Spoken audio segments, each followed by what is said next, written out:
안녕하세요. 오늘은 좀 특별한 자료인데요. 한 목사님의 욥기 설교 녹취록을 바탕으로 해서 깊이 있는 이야기를 좀 나눠보려고 합니다. 아, 욥기요?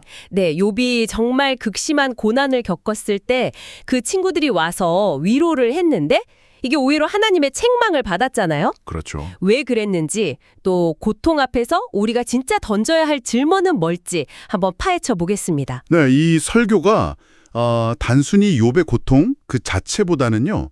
고통받는 사람을 대하는 우리 태도 있잖아요. 그걸 아주 정면으로 다루고 있더라고요. 아, 우리의 태도요? 네, 핵심 주장은 뭐냐면 고난 앞에서 가장 큰 실수가 신학적인 오류가 아니라는 거예요. 아, 그래요? 그럼 뭔데요? 오히려 공감의 실패. 그러니까 옳은 말을 하려다가 함께 있어주는 그 마음을 놓치는 것. 이게 문제라는 거죠. 아, 옳은 말보다 중요한 게 있다. 그렇죠. 왜 하나님께서는 욥의 그 솔직한 절규 있잖아요. 그걸 친구들의 어떻게 보면 논리적인 조언보다 더 옳게 보셨을까? 이걸 생각해 보는 거죠. 당신이 다른 사람의 고통 앞에서 어떤 모습이었는지 그걸 돌아보는 게 이번 탐구의 목표라고 할 수 있겠습니다. 흥미로운 관점이네요. 그럼 먼저 상황을 아주 간단하게만 짚어볼까요? 의인이었던 욥이 정말 하루아침에 모든 걸 잃고 네, 재산, 자녀, 건강까지 다요. 맞아요. 그래서 극심한 고통 속에서 나중에는 자지 태어난 날까지 저주하잖아요. 그렇죠. 처절하죠. 그때 이제 친구들이 찾아오고요. 여기서 이제 중요한 포인트가 욥의 그 탄식 있잖아요. 그게 뭐 신앙이 무너졌다, 파탄이다 이렇게 볼 게 아니라 오히려 하나님 앞에서 자기 감정을 정말 정직하게 드러내는 과정으로 볼 수 있다는 거예요. 아, 정직함이요? 네, 설교에서는 이게 오히려 회복의 시작일 수 있다 이렇게 보더라고요. 진짜 문제는 그 친구들의 반응에서 시작되는 거죠. 네, 바로 그 지점. 하나님께서 마지막에 친구들한테 뭐라고 하셨냐면 너희가 나를 가리켜 말한 것이 내 종 욥의 말같이 옳지 못하다. 이렇게 말씀하셨잖아요. 욥기 42장 7절에요. 네, 맞아요. 그 구절이 참 중요하죠. 근데 이게 좀 이상해요.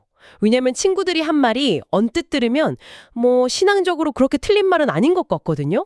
뭐 경험이나 전통, 율법 이런 거에 근거한 조언들인데 그렇죠. 그럴듯하죠. 네. 근데 왜 하나님은 그걸 옳지 않다고 보셨을까요? 바로 그게 핵심인 겁니다.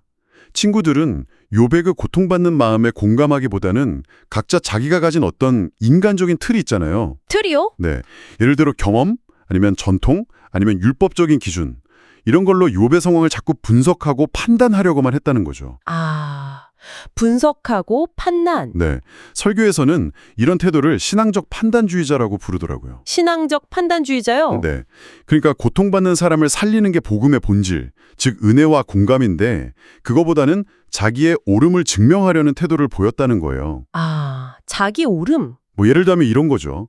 방금 직장 잃은 사람한테 가가지고 글쎄 뭐 더 열심히 일했어야 하는 거 아니야? 이렇게 말하는 거랑 비슷한 거예요. 아, 듣기만 해도 좀 그런데요. 그렇죠. 그 말이 뭐 객관적으로 틀린 말은 아닐 수도 있겠죠. 하지만 그 순간에는 가장 잔인하고 사실 무의미한 말이 될 수 있는 거잖아요. 아, 그렇네요. 신앙적 판단주의자, 자기 기준으로 남을 재단하려는 모습, 그게 문제였군요. 그러면 그 끔찍한 고통 속에서 욥에게 진짜 필요했던 건 뭐였을까요? 그런 해석이나 교훈이 아니라면요? 설교에 따르면요. 그건 바로 함께 있어줌이었습니다. 함께 있어주는 거요? 네. 그냥 옆에 있는 거. 어떤 판단이나 해결책을 제시하는 게 아니라 그의 고통을 이해하려고 애쓰고 같이 울어주고 때로는 그냥 말없이 침묵 속에서라도 곁을 지켜주는 것. 침묵. 네, 이걸 신학적으로는 동행 혹은 하나님의 임재 이런 개념과 연결할 수 있겠죠. 예수님께서 우리의 죄를 막 지적하고 판단하신 게 아니잖아요. 그렇죠. 오히려 스스로 낮아지셔서 우리와 함께 아파하시면서 십자가를 지셨죠. 그러니까 십자가야말로 판단이 아니라 공감과 기다림의 어떤 정수라고 볼 수 있는 겁니다. 옳은 말보다 함께 있어주는 마음. 와, 와닿네요. 그런데 참 놀라운 게 하나님께서 이 모든 일이 다 끝나고 나서 욥한테 명령하시잖아요. 그 친구들을 위해서 기도하라고. 맞아요. 그게 참 반전이죠. 아니, 자기를 그렇게 몰아세웠던 사람들인데 그 사람들을 위해서 기도하라니요. 그렇습니다. 이게 바로 진짜 회복의 길을 보여주는 거라고 생각해요.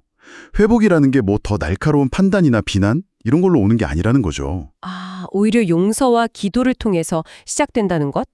욥이 친구들을 용서하고 그들을 위해 기도했을 때 비로소 그 자신도 온전히 회복될 수 있었던 것처럼요. 어쩌면 하나님께서도 우리를 그렇게 대하신다는 메시지 같아요. 우리를 판단하기보다는 용서하시고 또 우리를 위해 기도하심으로써 우리를 회복시키신다는 거죠. 용서와 기도가 회복의 시작이다. 오늘 욥의 친구들 이야기를 통해서 고난 앞에서 보일 수 있는 여러 반응들, 그리고 하나님의 어떻게 보면 좀 뜻밖의 시각을 살펴봤네요. 네. 결국 중요한 것은 얼마나 옳은 말을 하느냐, 이게 아니라 얼마나 함께 있어주느냐, 그 마음일 수 있겠다, 이런 생각이 듭니다. 맞아요. 그래서 한번 청취자 여러분들도 생각해 보시면 좋겠어요. 나는 주변 사람들의 고통 앞에서 어떤 모습이었나? 혹시 나도 모르게 나의 경험이나 지식, 나의 기준 이런 걸 앞세워서 상대를 판단하는 그런 신앙적 판단주의자의 모습은 아니었는지. 나도 모르게. 네. 상대를 살리기보다는 어쩌면 나의 옳음을 증명하려고 했던 건 아닌지 한번 성찰해 볼 필요가 있다는 거죠. 네. 오늘 이 깊이 있는 탐구를 마무리하면서요, 그 설교의 제목을 빌려서 당신에게 질문을 던지며 마치고 싶습니다. 어쩌면 우리는 하나님에 대해서, 그리고 서로를 대하는 방식에 대해서 뭔가 좀 단단히 오해하고 있었던 것은 아닐까요? 하나님, 당신은 그런 분이 아니셨군요. 라고 오늘 새롭게 고백하게 될지도 모르겠습니다. 한번 깊이 생각해 보실 질문인 것 같습니다.